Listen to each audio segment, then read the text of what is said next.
In today's episode of Truly Bedrock, we upgrade our storage systems from the last episode, decorate and upgrade the base, and design a brand new concept for wool farming in Minecraft. We also build a huge map art in the end dimension, so we have a lot of stuff to do. Let's hop into it. So in the last episode, we spent quite a while building up this storage system, and if you know about it, then you know about it. However, there is one critical flaw with this system. I'll give you a couple of seconds to write down in the comments what you think the flaw is. So,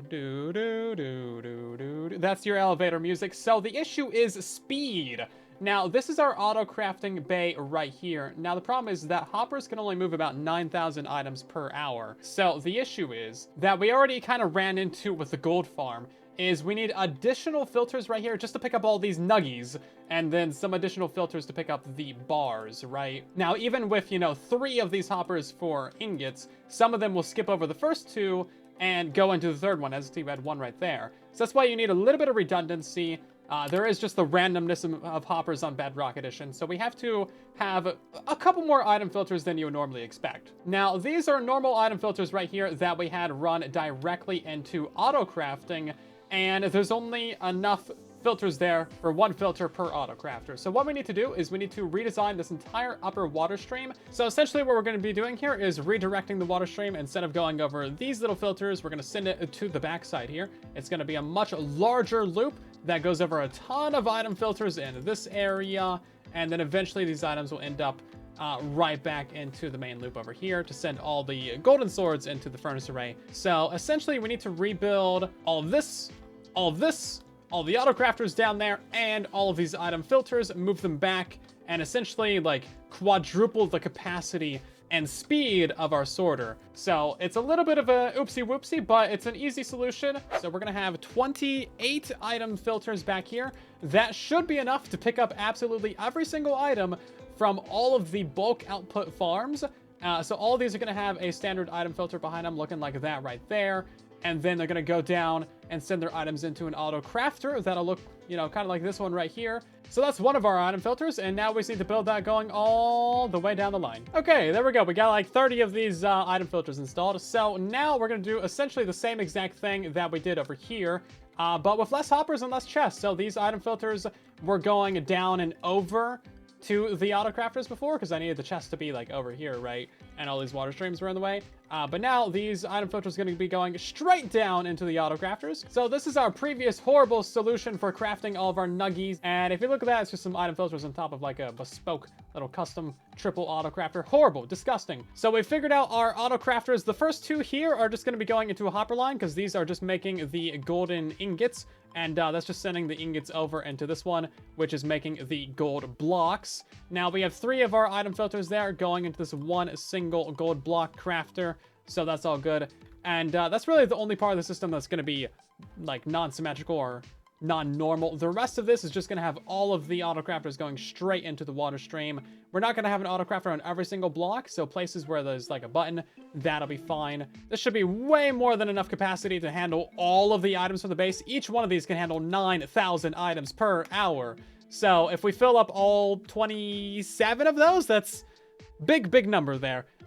So very likely we're going to be able to get rid of like these end 6 or 7, and that's why we're not building up the auto crafters right now, because once we build up the farm, we'll know the exact rates of that farm, how many filters it needs, how many auto crafters it needs, and then we can adjust the size of the system accordingly. As of right now, the system is perfectly good to go. We got this thing auto crafting gold blocks. It's sending them down the water stream, up a little bubble column, and then we have this little piece of redstone here just to make sure this hopper line is consistent in how it delivers items. So that way no items miss our item filters over here. And then of course we reinstalled the quadruple rotten flesh destruction machine 3000, and all that stuff is sending the items around the standard loop from last episode. So of course there's still quite a bit of storage system stuff to do down in this area. Like we need to build our multi-item sorter at some point. This area over here is going to have an entirely new 3rd set of storage systems installed, but we actually need to go ahead and build up some farms in the base to actually start producing items,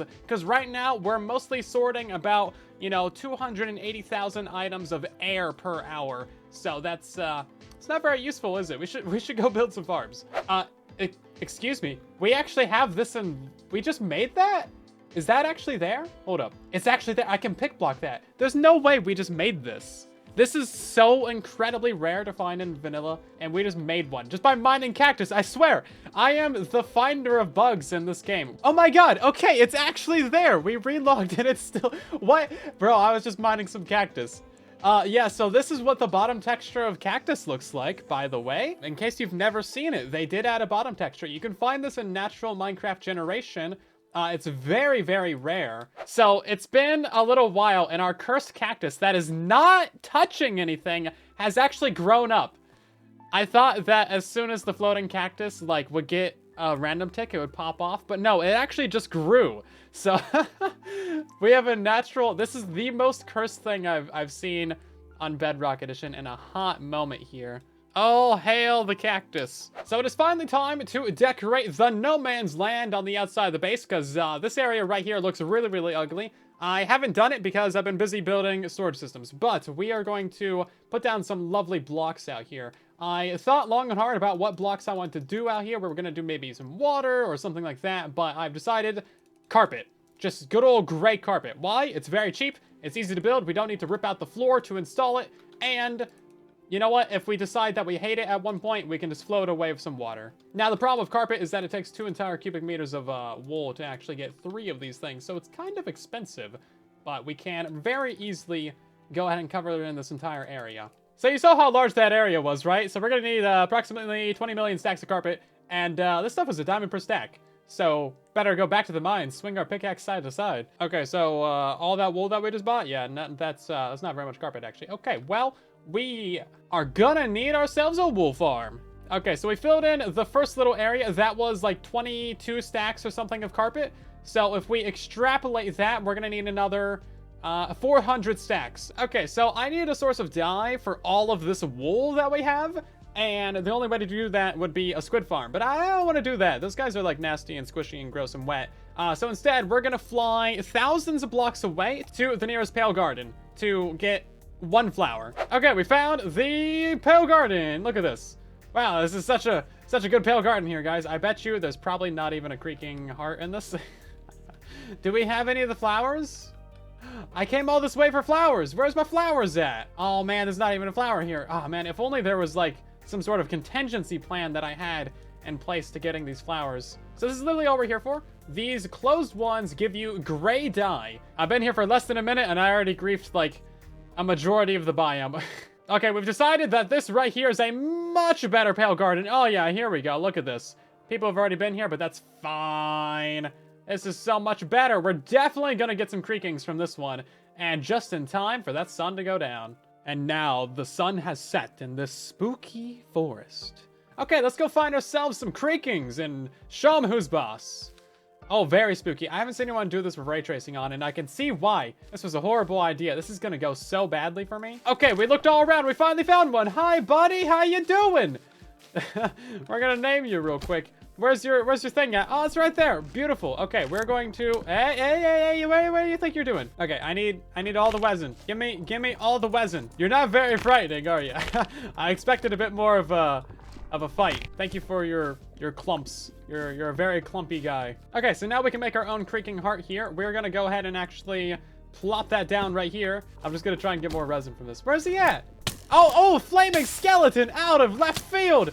Oh, jeez. That's the real danger of this place, is just randomly getting shot.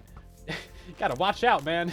It's a bad neighborhood. Yeah, so the real danger of the Pale Garden is not these guys. It really is everybody else that really just wants to mess you up. I've bombed this area with 5 creepers now. Right then, well, that's a pretty productive trip to the Pale Garden. Thank you for your participation, dear guys, and I'm just gonna leave you there for the next person.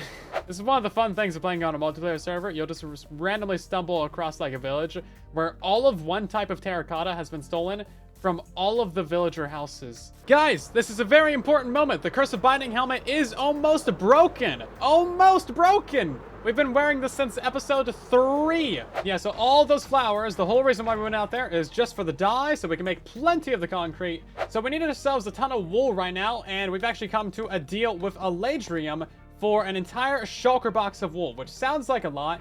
And you know what? It sort of is, but they also provided us with 8 shulkers right here, But they want 180 diamonds for all of those. And I have a total of this many diamonds to my name. So we can't spend all that money right now, but we will buy ourselves one shulker for 23 diamonds. And that's gonna help us build our base right now.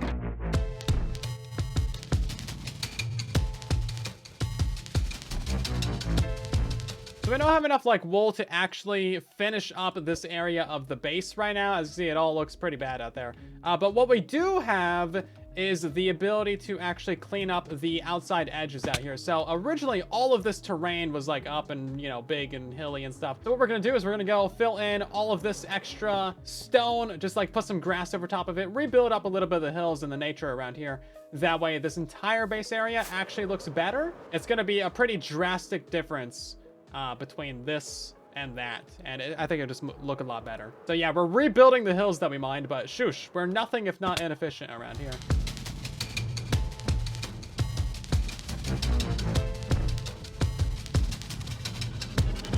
So we got the entire area nice and grassed over. It is looking so much better than it did before. We'll probably go ahead and clean up a little bit of these edges with like the sand and whatnot. And then, of course, we need to fill in all the carpets, but it is a huge difference compared to what it looked like before. You are about to get factory farmed. Sir, how do you feel about this? No comment. Okay, that's what I like to hear from my farm animals. They shouldn't be talking back. That would be concerning, actually. So this is the location of our sheepy wool farm, and if you don't think it looks like a wool farm, well, then you would be correct. But basically, this is my design from like 6 years ago, and it still works, and I'm building it from memory, and it's just perfect. So you have 2 sheep in here, 1 sheep there, 1 sheep there. They eat the grass, and that activates the observer, which powers the redstone, which, you know, shears them. We're gonna have a bunch of shears in here. And then we're gonna pick up the drops underneath here with some hopper minecarts. And then we're also gonna restock all of these dispensers automagically with shears. And since the iron farm is literally right there, we're just gonna grab the iron, auto-craft it into shears. That way I never need to touch the system. It's gonna be great. Now this area is a little bit silly, so we're gonna have 2 of these cells right next to each other. Normally the redstone just powers the dispenser super easily, but we've gotta figure out how to power both of these dispensers. Okay, so our little problem right here where the redstone isn't gonna power any of our dispensers, that's actually a really easy fix, because we can simply go ahead and put some redstone torches on these ones, and then some solid blocks above it, and then they'll always be powered, and then, you know, that redstone torch will turn off whenever the grass gets updated, and that will fire the dispenser there. As you see, boop, we get a block. Okay, so here's our little foundation of the farm. So we have our little cells in place. That's where the actual sheeps are gonna be going, of course. Now, I'm gonna be running a chest minecart above absolutely all of these hoppers to auto-restock these guys. But then we also have a bunch of this grass here. So we have these bars of grass here to regrow the lower ones, because obviously when the sheep eat that, they regrow their wool and it turns into a dirt block. We also have some grass underneath it to grow upwards. And then we're gonna add in like 2 more layers of grass. We're gonna have like a layer there, and we're gonna have like a layer there. So it's gonna be very grassy area. Okay, so this is the maximum height that we can have grass at. This will all spread downwards and regrow this middle area. It's quite a bit of height, isn't it? Now, I think we're gonna redesign how we have the hoppers in here. So we're gonna replace these with droppers facing downwards, and then the hoppers will be on the sides actually, because right now we're missing an entire row of these grass blocks. Like this entire row should be grass, that entire row should be grass. We're missing a lot of grass, and that's gonna make our grass regrow significantly slower. And we want our grass to grow really fast, so we're going to install more grass. And magically, all of the sheep are now inside of the sheep farm, and we just need to go ahead and put in a bunch of shears. We did the math, it is 552 shears just to fill this thing up. So we're gonna go ahead and do the first batch kind of manually. So all that iron that we had in the inventory, yeah, it's all gone. We made it into shears, and we still haven't even filled up this thing somehow. So we need to figure out what we're gonna do to connect this iron farm to the sheep farm. It sounds like a simple little thing to do, but I'm trying to think of like the logic and how we're gonna do that, and it's actually not that simple. So after a bunch of creative testing, we figured out a solution to the system. So this is gonna be our water stream right here, taking iron from the iron farms. We have ourselves a little bit of a item filter right here to pick up that iron. Now that's very simple. It's just like a 2 redstone dust filter, because there's only 1 of them. We don't need overflow protection. Now that's gonna send our iron into this little temporary storage area right here. We can read that with a comparator, so we'll know if we have like a backlog of iron. Like if there's 3 stacks of iron in here, we're gonna shut off the item filter. That way it doesn't pick up unnecessary iron. If we didn't do that, then this hopper right here would get backed up with like 5 stacks of iron. We don't want that. So then we just have a standard auto crafter right here making some shears, and that is going to be powering this torch. So when this piston is not powered, that is when it's actually going to be auto crafting shears. So we have our double chest of storage right here for all of our shears. We're also reading from that to power that piston. So if we take a bunch of shears out of here, for example, as you can see, that's going to power our redstone and start auto crafting a bunch more shears for us. And we're going to use shears so slowly that we'll never run out of iron, basically. So I don't need to worry about like crafting nuggets from this auto crafter. Now, we also needed to get that minecart to the top of the wool farm, and to do that, we want to use some bubble columns, but as you can see, well, that worked perfectly fine this time. Of course it did. But if we use a chest minecart, then you'll see that it still apparently works perfectly fine. Okay, well, we were having some issues with that earlier, where the minecart would get stuck literally right there on the edges. So our solution to that was to make the water flow out. So this water right here is actually flowing to the side, which will grab the minecart and bring it inwards, and that'll actually help us get that in there. And then we have that wall there just to stop it.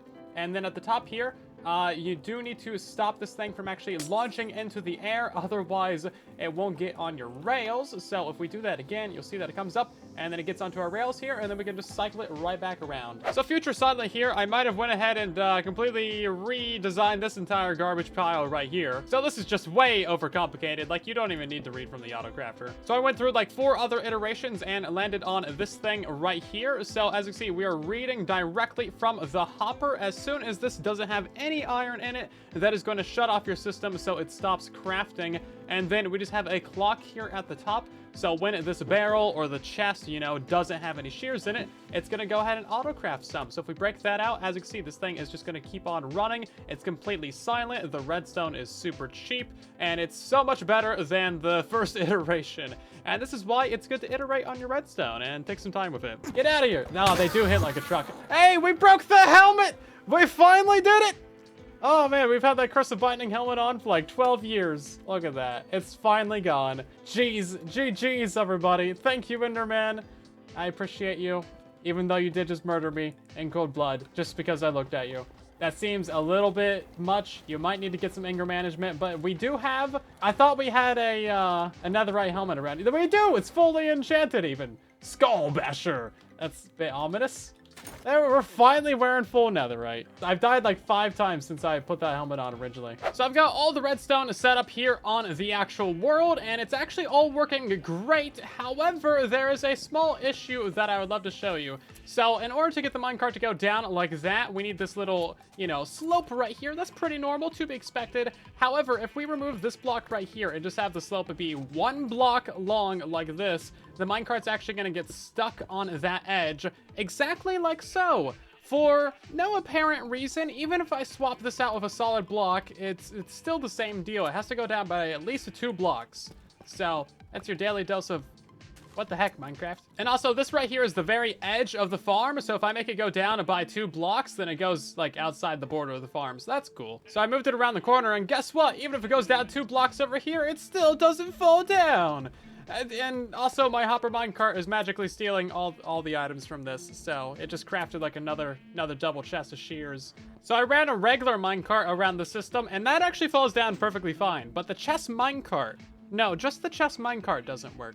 So that's perfectly reasonable. I don't know what I expected, to be honest. So magically moving this over by a block fixed it. As you can see, it just works perfectly now for literally no reason whatsoever. It's not on a chunk border or any shenanigans like that. It's just Minecraft. I did devise a system to actually automatically launch the shear minecart. So whenever our collection minecart goes over this detector rail, it's going to unpower our hopper clock down here. And I need a bunch of items in this. So like every few dozen times that our collection minecart goes by, that is going to activate our hopper clock, which will activate the observer, which will then launch our chest minecart full of shears and, you know, send them off to distribute them. And that's basically all there was to that. It actually turned out to be fairly simple. So I've been here for an hour and a half just figuring out this one little minecart track. There's so much time goes in these videos. Anyway, so we have it falling down right here, and the redstone down here is so scuffed, it's unbelievable, but it's gonna fall down right here. That's churning off, apparently. I didn't realize that was churning off, but we can We can fix that with a lever. Okay, so then it goes down, it goes up, it hits this rail, it goes back down this rail to its little docking bay to get restocked up with shears.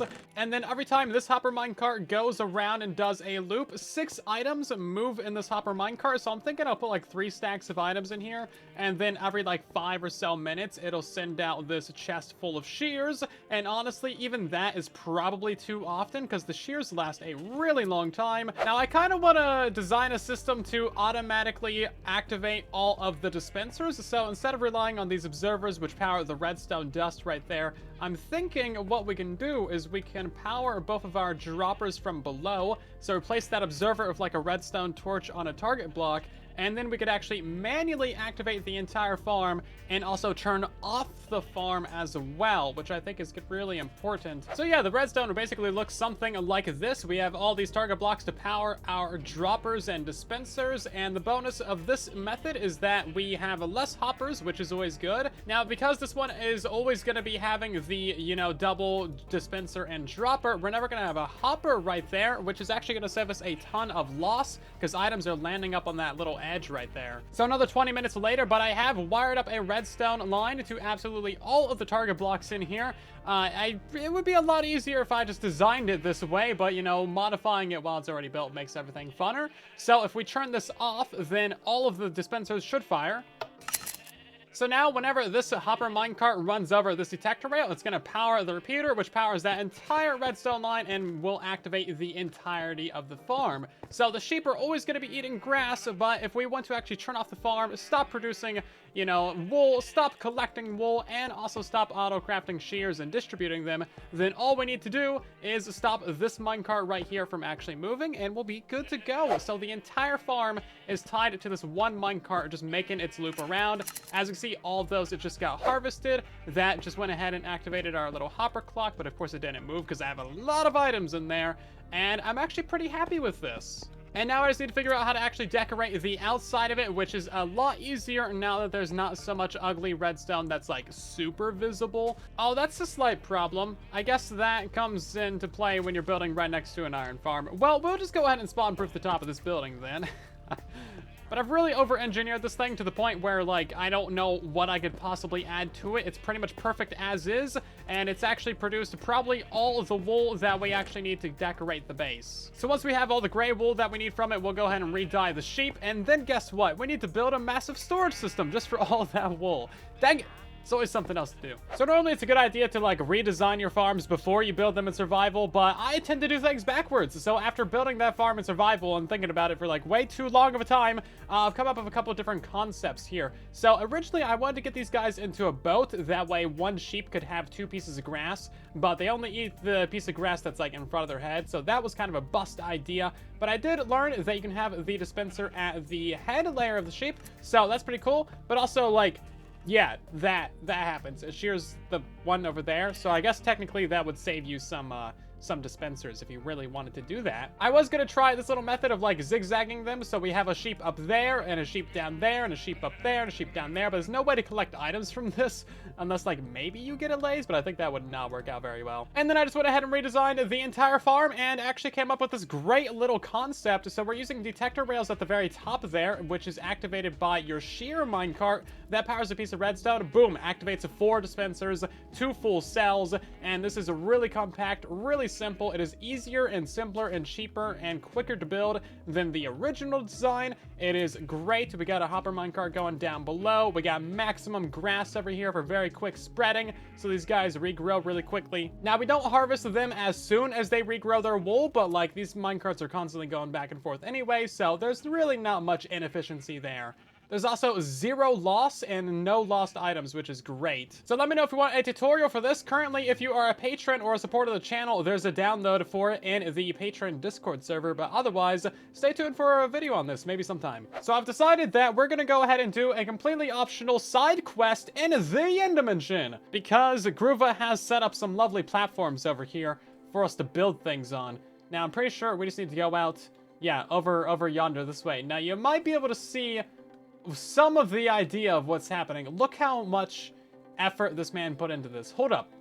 What is this? It's literally jungle. My bro farmed 12,000 jungle trees for this. No, you think you know how big this platform is. You do not know how big this platform is. It goes and goes and goes, my guys. This is so much jungle. What? That's a shulker farm right there. It just keeps going. Oh my god. It goes all the way to the outer end islands. Oh my god. Somebody was really, really bored. So if you haven't picked up what this area is already, it is a map art zone. And apparently there's room for like 20,000 more map arts. This is crazy. So this is what this big old thing out here actually looks like on the ground. As you can see, that is crazy. I really like that, actually. These are the kind of like patterns I was thinking of building on the surface of the base, actually. I just don't know what you kind of call this, because it's not a repeating pattern. It's like, it's something different. There's some sort of name for it. And I don't know what you call it, but it's not a pattern, because if you look it up, those are all repeating. So we're gonna go ahead and build out over here. Oh, interesting. These slabs do not show up on a map. Oh, fascinating. Right, so I'm not gonna tell you guys what the project that we're building here in the end is, but just know it takes up this entire area. It only involves a deep slate right here, and it was going to involve snow layers, but as you see, these are bottom slabs so that Endermen don't spawn, and you can't place snow layers on that. So we're gonna have to do snow blocks, which is significantly more expensive, I think, but also at the same time, it's only like 4 snowballs. So we're just gonna go ahead and set up like a real quick little snowman farm over here. Okay, so it turns out that you can just like spam the auto crafter with an observer clock, because there's only one recipe that you can make out of snowballs. And this thing is producing 18,000 snowballs per hour, maybe even slightly more, because these hoppers are gaining items. But as you can see, this needs to make us 7-8 shulker boxes worth of snow blocks here. Now, we've started to build an Enderman farm, apparently. Yeah, maybe I should wear that pumpkin. That's a great idea. Oh, I can actually wear a pumpkin now, because I'm not wearing my Curse of Binding helmet. Fantastic. Cool, so that's a good idea. Yeah, take that, Enderman. Eh. What do you gotta do about it? Bro, what did you do? They're just he's just shooting the same guy over and over again and keeping him teleporting. I admire the dedication. He might be there for a while.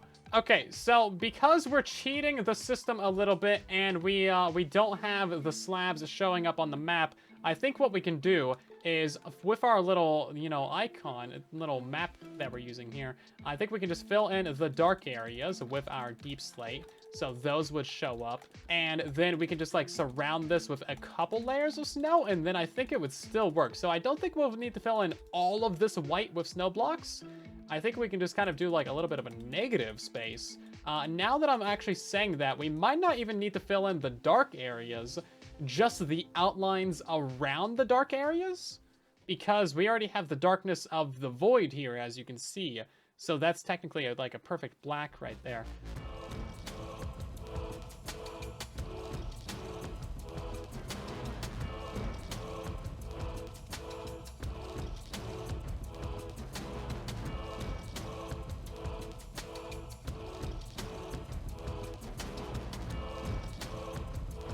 So this took about 3 hours, and it looks very, very cursed in this form right here. We're missing one block. Dang it. We're missing a block, guys. Hold up. Abort mission. Yeah, so this looks extremely cursed right here. However, on maps, this looks so much better. So here is the final build that we put together.